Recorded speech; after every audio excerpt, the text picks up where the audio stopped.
Hello and welcome to the first video of the FP3 chapter, Differentiation. Because this chapter is mostly focused on the hyperbolic functions, the starter on the screen here is to write down the exponential definitions of each of these 6 functions. Pause the video now if you've got time and give this a go.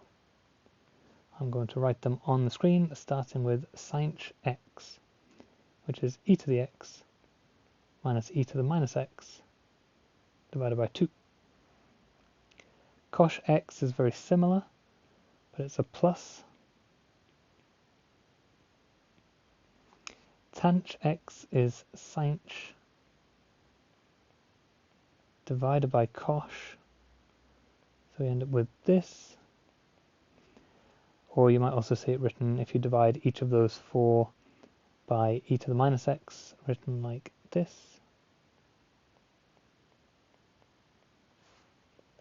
And then the other 3 are the reciprocals. So coth is 1 over tan.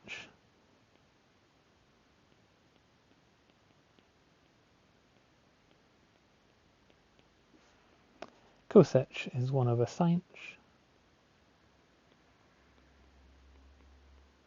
And sec is 1 over cosh. Well done if you remembered all of those.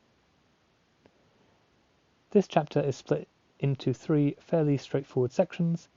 We're going to differentiate the hyperbolic functions and get 3 results, differentiate the inverse hyperbolic functions and get 3 results, and then differentiate the inverse trigonometric functions and get 3 more results. All of these 9 results are given in the formula booklet, but you might be asked to prove where they come from. So we're going to go through it fairly systematically. This video, these, next video this, final video this. The reason these are in here, I think, is because the method to doing these 2 is very similar. So although most of the work is focused on hyperbolic functions, we've also got the inverse trig functions coming in at the end. So to do this, for these first 3 results, we want to use the exponential definitions, because exponents are very easy to differentiate, and we know what sinh, cosh and tan are in exponential form. So I'm going to do the example here with sinh, but the same thing applies with the other 2. So we start with our exponential definition, knowing that we can split that very nicely into 2 separate fractions. And then we're going to differentiate this. So the derivative with respect to x of sinh x is the same as the derivative with respect to x of e to the x over 2 minus e to the minus x over 2. We do these 2 independently. We get e to the x over 2. The minus from the exponential on the second term comes down the front, so it becomes a plus e to the minus x over 2. And hopefully you can see where this is going, because we can put these back together now, and we have cosh.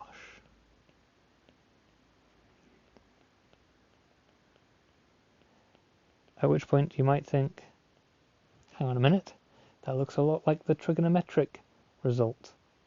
And you would be right. The hyperbolic functions differentiate to give very similar results.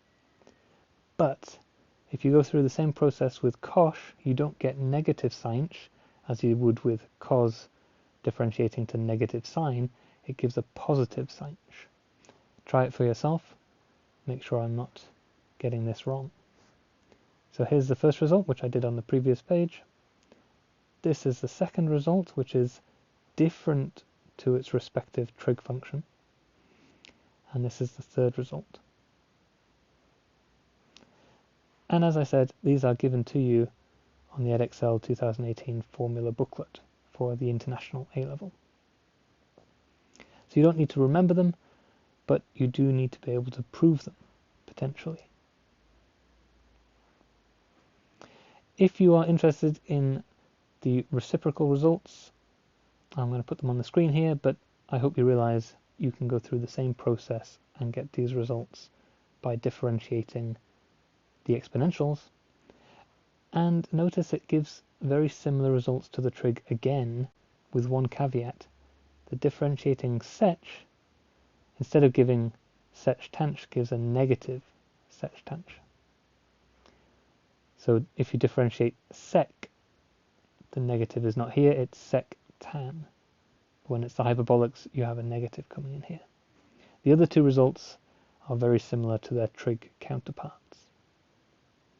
These are not given in the formula booklet like this, but if you look in your P3 trig differentiation section, we've got sec, cot, and cosec, and so to transform them, so long as you remember this little caveat that if you want to do sech instead of sec, you need a minus on the front. You just stick in the h's everywhere else. So from the information you're given, it's very easy to remember these three results as well, so long as you don't forget to put that negative in there. And that's the notes for this section. What follows are some examples. Of course, yes, don't forget, we can still apply chain product quotient rules as normal. This is just adding more results to your differentiation toolbox, as it were. So differentiate cosh 3x with respect to x.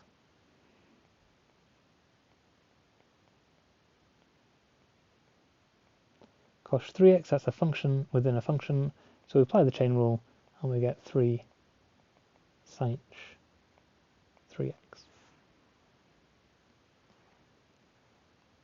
Second example, differentiate x squared cosh 4x. Now we have the product rule and the chain rule.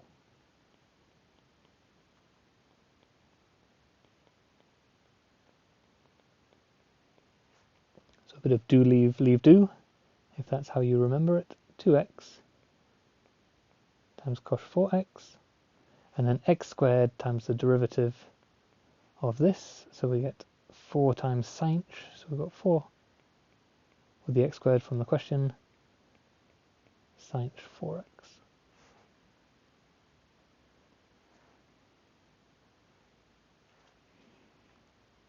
Final one, given that y is equal to this, where a and b are constants, prove that this is true.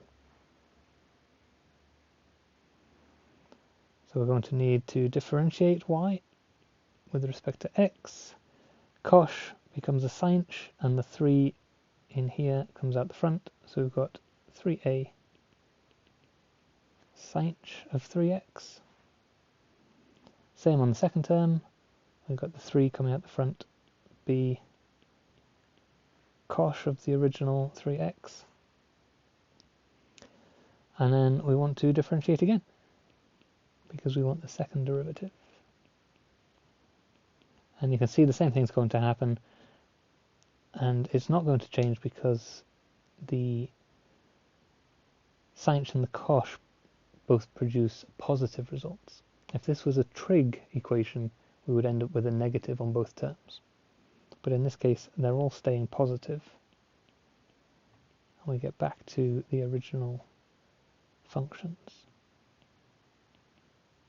Oops. And of course, then you can see that this is y.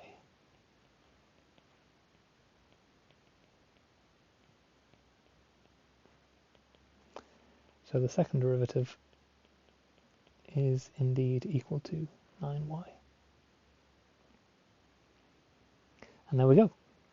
3 new results, or 6 if you include sech, cosec, and coth, in order for you to be able to differentiate more functions than ever before. You can practice this with exercise 3a from the textbook, and I will see you in the next video.